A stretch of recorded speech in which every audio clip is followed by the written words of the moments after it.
This is the High Impact Leadership Podcast. Bringing vision into action. Josh Veneta is a leadership and business growth coach. I decided that I wanted to have a bigger impact. Fueled by helping individuals and organizations thrive. Engaged with a new passion. Josh is a proven business leader. To help others succeed. Over 15 years experience in helping organizations put vision into action. Where we provide tools and wisdom that help leaders and their organizations to thrive. Strategy. Consistent execution. Leadership. That's what coaching actually is.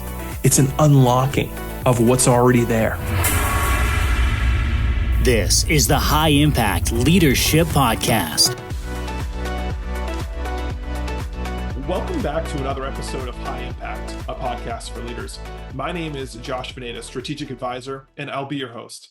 Today, my guest is Mark Berger, and I'm going to let Mark introduce himself because he's got a great background that you're going to all benefit from listening to and learning from. So, Mark, welcome to the podcast. Share with our listeners a little bit about what exactly it is that you do. Thank you very much for the opportunity. Look forward to speaking with you and to reach as many people as I possibly can. I am Mark Berger. I'm the principal of Berg's Communications, a public and media relations agency based in the beautiful town of Cumberland, Rhode Island. I've been doing this for over 25 years, and my goal really is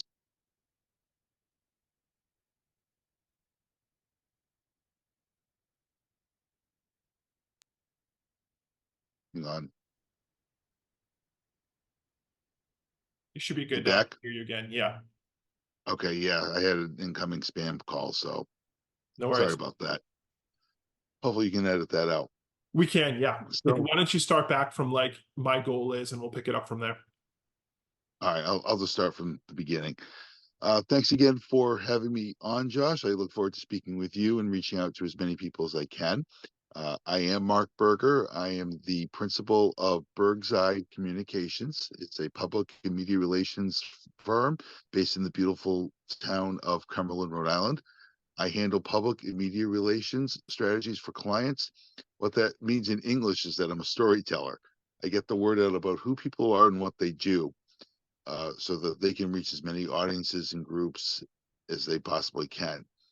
And what they do and who they are the two biggest things that I run into frequently, because without knowing those two things, the rest of what you do doesn't matter. You can have the best products, you can have the greatest service, but if people don't know that you exist, it won't matter. It honestly will not matter. But it will matter for the people that are in your space, your competition. They'll have the inside track and will have the marketing bandwidth, so to speak, to be able to get to those particular audiences, whereas somebody who isn't out and about won't do that. Fantastic. Well, thanks for that intro. It's such fascinating work, and I love the way that you position it in storytelling. One of the things that you hinted at just now, Mark, in your intro, and you and I have spoken about offline, is you really help your clients to get clarity, to define what their story actually is. And that's shared work we have together. I'm doing it to help organizations and leaders get clarity around their strategic plans. So in what ways are you doing that very thing of helping your clients to get clarity around what it is they're trying to say? I know for me, when I was first starting my practice, that this was a struggle. And I had to I realized I was sending the message I was sending actually was not the message I was intending. So I've had to work through that, but I'll turn it over to you. You're more of an expert. I want to learn some more about this. So a lot of people fall into one of three roadblocks, and this is the reasons why people should hire somebody in this particular industry, or me specifically. The first thing is most people don't like to write about themselves. They don't know what to write. They don't know what to write about. They think they're going to be boring, whatever the reasons may be. And for me, most people happen to be boring, but I try to make them less boring. And the way that I do that is by talking with them to figure out what is the message that they're looking for. Are they a new business trying to get a footing? Are they an event that they're trying to get as many people to participate in, whether it's donating to a particular charity, for example, or donating an item or sponsoring or just simply attending or letting people know on social media that the event is happening. There's uh, so there's that. So my job there is to get the message out by telling a story, usually a page and a half, 2 pages, about who you are, what you do, how you separate yourself from everybody else, because everybody has some type of job or some type of hobby interest that they do. But what makes you different from somebody else? I'll give you an example. Real estate. There are about 6,000 realtors in the state. I've spoken to maybe a couple hundred of them, so I still have a long way to go. And while most people understand what a realtor does, buy and sell homes, a lot of them do it differently, or they have a different niche. So, for example, one might deal with seniors, one might deal with first-time homeowners, one might be dealing with luxury homes or oceanfront property, and on and on and on. So, my job is to figure out what niche or what space that they belong in, and just kind of expose that. That's the first obstacle. For those who know what to write about, they don't know where to send the information. A lot of people will just send it to the Providence Journal, for example, since it's the local daily newspaper here, and think it's going to run. The truth is, it's not, because there are hundreds, if not thousands, of pitches that they're receiving every single week. And by they, I mean the editors and reporters. And they don't really have a lot of time to go and sift through every single email to see whether something is plausible or not. My job is to make sure that the emails are short and sweet and say, hey, this is what we're looking to do. Please help us out. And the third and the most important part of it is what I call the power of FU, following up. People might have thought I was going to say something else there. But the actual truth is, a lot of people can have a great story and send it somewhere.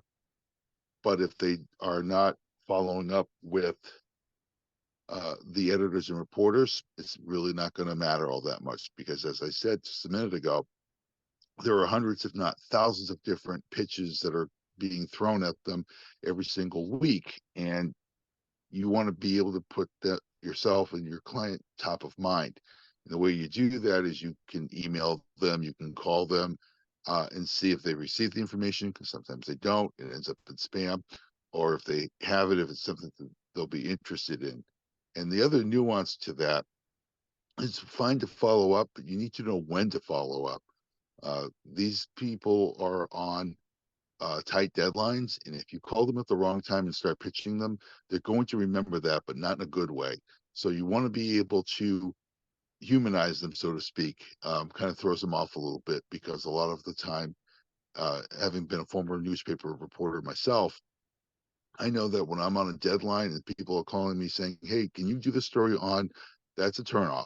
So I know that going in when I'm talking to editors and reporters around the state and around the region, to find out whether they're on a deadline or not. And if they are, then call them at a different time. And what I found is that they may not do the story necessarily, but they're going to remember the fact that I treated them as a human and not as a pitch magnet. Yeah, that's a good word. I love your conviction of everyone having a story to tell. You kind of talked about that in step one of I'm not really sure how to what the word actually is. But talk about, I mean, there was a commentator who once said, it was a major sporting event commentator, and he said, he described the athletes as ordinary men and women doing extraordinary deeds. And I love that. And I think that has parallels to kind of what you're doing. So everyone having a story to tell. You talked a little bit about identifying it, but talk about the importance of being able to tell that story with confidence.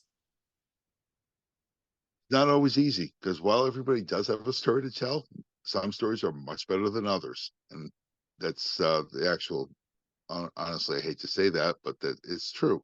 Some stories are just not all that compelling. So you try to make them as compelling as you possibly can. And it's really within talking with somebody for a half hour, an hour, to figure out what it is that they really want to talk about. And for some people, it could be about their journey. why they do what they do. Uh, for example, I was a newspaper reporter before I jumped to public relations. My father worked for one of the news stations in Providence. I don't remember if it was Channel 12 or Channel 10 back in the 60s. And growing up, he always told me, don't go into journalism. It's a tough industry to get into, and it's an even tougher one to stay in, especially now these days. But growing up, I, like most kids, I didn't listen to my father. I didn't listen to my parents. I went into writing because it was something that I enjoyed doing. It was something I had a real passion for, and I've been doing that pretty much ever since. That's cool. How have you found, I'm just curious, you've even in your responses, you're sharing stories. How have you found that stories connect with people in ways that, just kind of data doesn't? People, oh, so the for me, a lot of people will talk about advertising, which I think has its time and place. But if you open a newspaper, if you open a magazine, are you flipping to look at the advertisements? Not necessarily. People are usually flipping through those. But if you're flipping and you see something local, you're more apt to read the story than you are looking at an ad, even though an ad might take 5 to 6 seconds for you to take a look at. You get more invested in a story about what's going on in the community, who's doing what, what's happening in that particular town. And I find that that's more powerful because people are going to support something local as opposed to something more national. I have a colleague that touts small businesses all the time. He had a mantra, shop local. And I truly believe that more people would want to celebrate the mom and pop stores over the national chains, where national chains will be more convenient and probably priced a little bit lower. They're not the ones that are going to be sponsoring a baseball team, for example, or putting together a soccer team or anything like that. Where the small business person, you might see them do that more. You're more likely to see them do that. So I think within the community, if you can see people doing good things in the community, I think that rubs off both on a personal standpoint and from the perspective of uh, professionalism as well. Think of it this way: if, let's say, my company supported a local soccer team, it it gets out there. Oh, okay, he's somebody that does something in the community. You won't necessarily say a national chain as much as I would love to say national chain.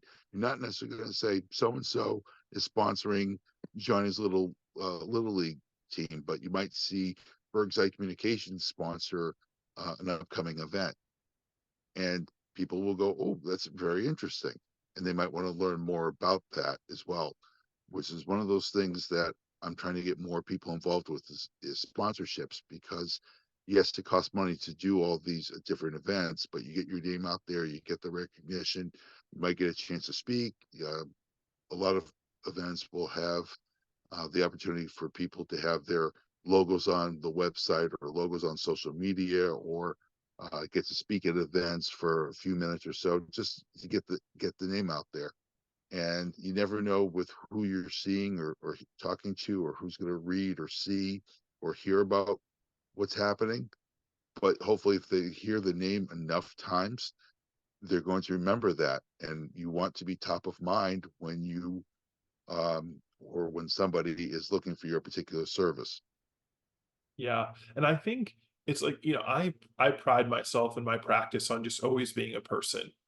Like I'm just a guy, and I've had experiences and I've made a lot of mistakes, and I've helped to I've learned from those mistakes, and now I can use those mistakes to help other people.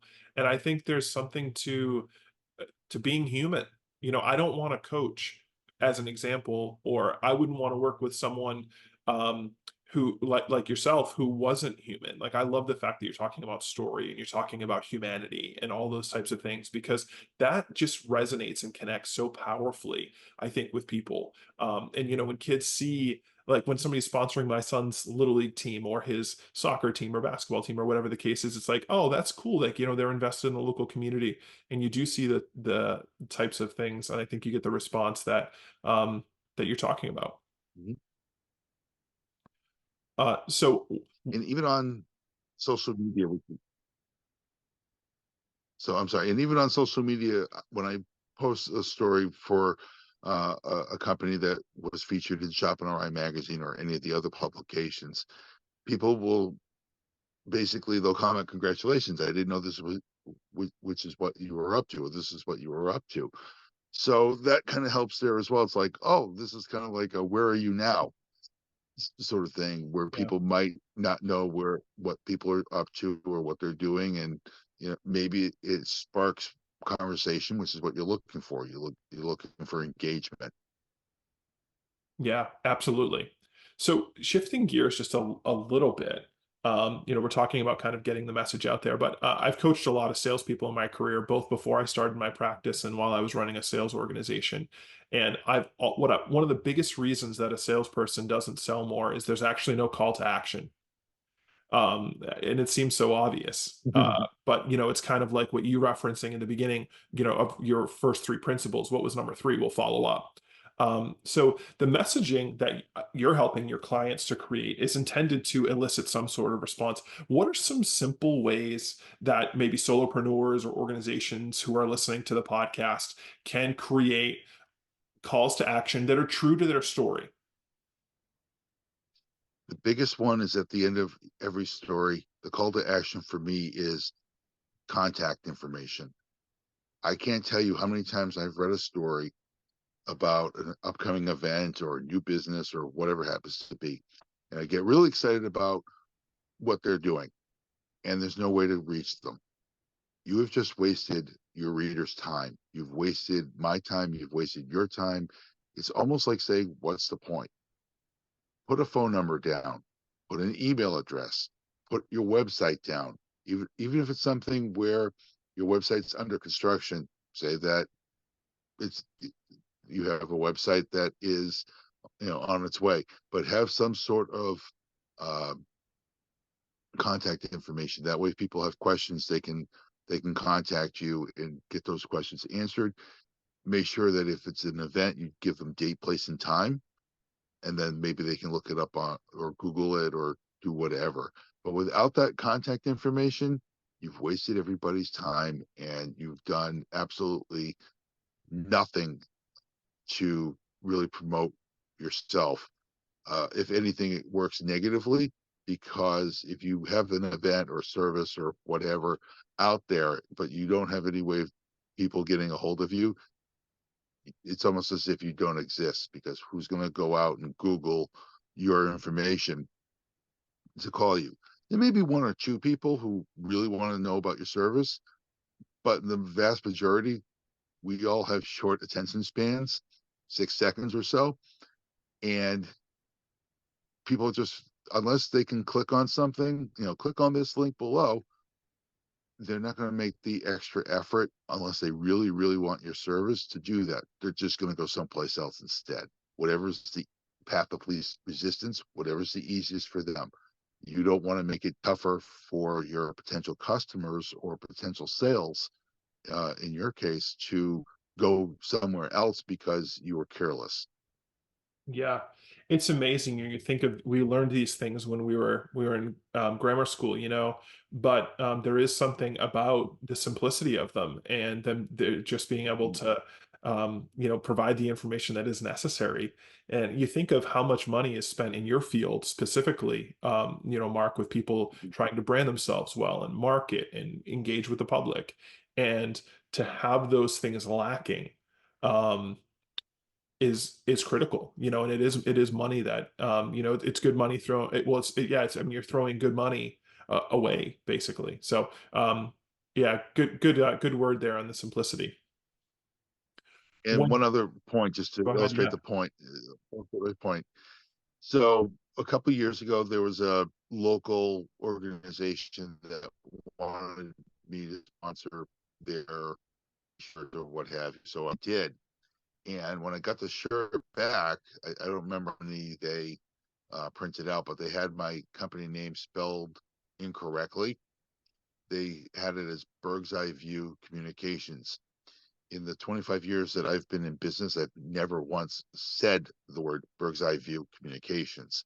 So for me, that was a lost opportunity because it wasn't anything that I did. Uh, and I don't know how it went from Berg's Eye Communications to Berg's Eye View Communications, but as I explained to the particular event and to the people that reached out to me, that was an opportunity for somebody to look at the back of your shirt, see the companies, see my company, maybe get interested. When they look at that and see Berg's Eye View Communications, they're not going to find anything, and they're certainly not going to find me there. And to me, that's a lost opportunity. And when you do something like that, and I'm sure it was unintentional and unintended, but it leaves a sour taste, because I see that if one person had called me, that would have been a victory. But I know that that wasn't going to happen. And because of that, in subsequent years, as much as the organization is a good one and it's a viable one, the fact that they got my company name wrong, that I paid money to get on their shirt, it's like, no, I'll spend the money elsewhere. So please let that be a cautionary tale, that make sure that you have the call to action, but make sure that you're doing things right, because it only takes one mistake for anybody that was thinking about or was using you to go somewhere else. Yeah, that's a great, as you said, cautionary tale.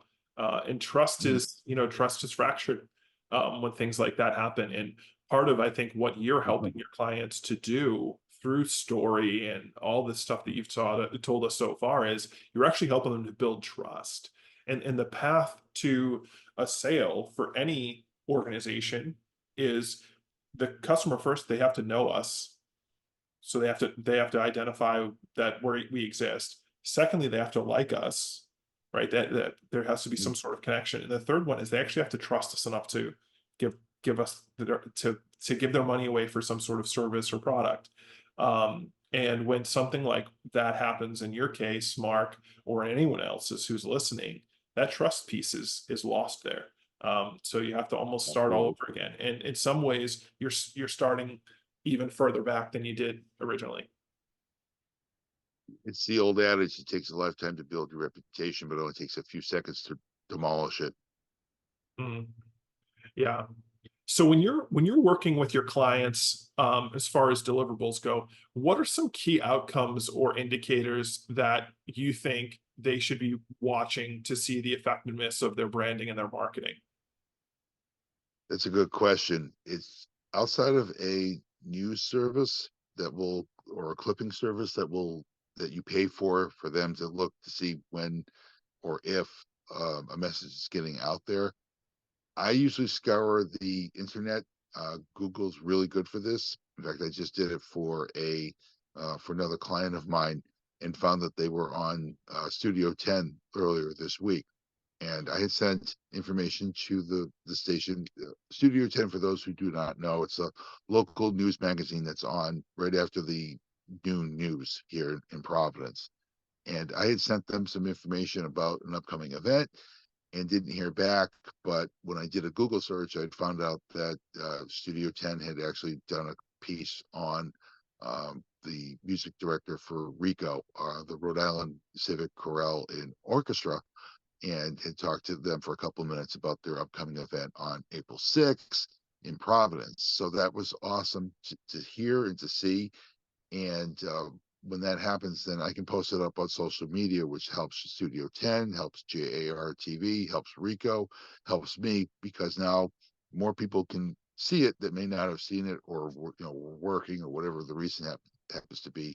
They can take a couple minutes and read it, maybe register for the event or share the post, and maybe other people will get a look at it.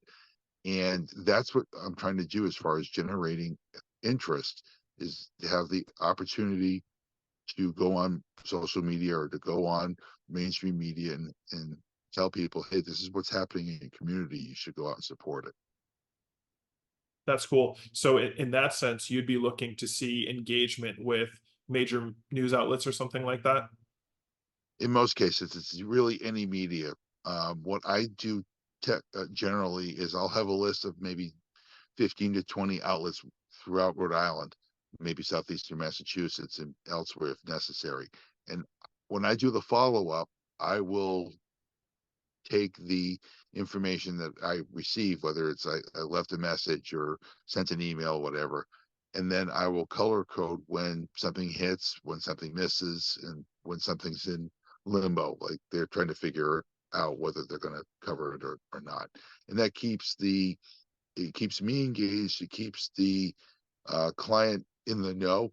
So they like, I could tell somebody, hey, I've sent it off to the Providence Journal 4 times, and they wouldn't know. But with that sheet, they'll know, oh, okay, well, you called this person and you emailed that person. And oh, okay, so we're working on a potential radio spot for one of the radio stations to do a public affairs show, whatever it happens to be. So, and Rico actually yesterday had done an interview for the Blackstone Valley Call-in Times, which used to be the Woonsocket Call and the Pawtucket Times, respectively. So they're going to be in the newspaper at some point this week, talking about the corral and talking about the upcoming event. Channel 10, like I just said, is doing something. So that's radio, that's TV, that's newspaper. They may have a radio interview coming up in a couple of weeks as well. So that, and they're going to know about that, and that helps them kind of figure out publicity for the next event. And hopefully they'll hire me again to do that, because now they're getting, they're generating publicity that they didn't know existed before they hired me. Yeah, I love, Mark, what you've shared with us today, because I think a lot of marketing that I see today is basically it's Facebook, right? And you can reach the whole world, but I love the fact that you're helping clients to first clarify a story, to identify what their story is, figure out who it needs to go to, and then to do the follow-up. But I also love that you're doing the work of kind of, for the lack of better terminology, an old school publicist. You're Yeah. following up with people, you're amplifying their message, and you're talking about all of these organizations which are, they're regional news outlets, and so amplifying your client's message through one of these regional news outlets is going to get it in front of more people than their channels generally ever will. And so I love the fact that you're combining the best of current media with that old school approach. That's really cool to see. Thank you. It works. And a lot of people don't realize that they need somebody like me until they realize they need somebody like me. And it's not being boastful or conceited, but the truth is a lot of people don't have time for media and public relations. And those who think that they can do it quickly find out how difficult it really is. Yeah. There's a lot of, so if you see a story in the newspaper or you hear something on the radio, a 5-minute interview with somebody, some people might go, well, how did they get that in there? What did they do? In some cases, they may have done it on their own, but in a lot of cases, they had somebody help them be the bridge guy, so to speak, be the connector between themselves and the outlet. And they don't see me there. I'm kind of the faceless person in the middle. Unless something goes horribly wrong, then I'm out front. So I don't want that. But that's what it is. So when I see something in a newspaper, which I'll probably see in a few days, or what I just saw on Studio 10, that's great, because then that helps me promote even more what the message happens to be. In Rico's case, it's about their upcoming event on April 6th. They're doing Felix Mendelssohn's Elijah at the Cathedral of Saints Peter and Paul in Providence, and they're doing another one up in Worcester the first weekend in April. So they're really happy with the coverage they're getting so far, because it's, I don't want to say far above and beyond, but it's certainly more than what they had thought to do before. What they were doing before was maybe calendar listings on Facebook and social media, which is all great, because that's stuff that people will look and take a look at. But not everybody's on social media. It's just not everybody reads a newspaper anymore, or they don't watch television, or whatever the case might be. So doing all these different multimedia placements is great, because you don't know who's watching or who's listening or who's reading. And maybe you catch somebody on a good day and they will go, oh, you know what? I think I'm interested in that. Let me find out more. That's what you're looking for. Fantastic. Well, if someone has resonated with what you've said here today and they want to find out how they could talk to you more about amplifying their message and increasing their reach, what's the best way for them to find out more information about you and your organization? They can call or text me at 401-365-2202. They can also check out my website at www.bergseyprri.com. That's BERGSEYE, PR like public relations, RI like Rhode Island.com. And you can also email me at markb, MARKB, at bergseyprri.com, spelled the same way as my website. Awesome. Well, thanks so much for sharing your wisdom. I love again that nuanced approach of using the best of current media with that traditional approach. It's awesome. And we're all better for hearing you talk about storytelling and how we need to make sure our stories get in front of the right audiences. So thanks for making the time today, Mark. I appreciate it and look forward to working with you soon. Awesome. Well, thanks so much for listening in to another episode of High Impact, a podcast for leaders. We'll be back in 2 weeks with another episode.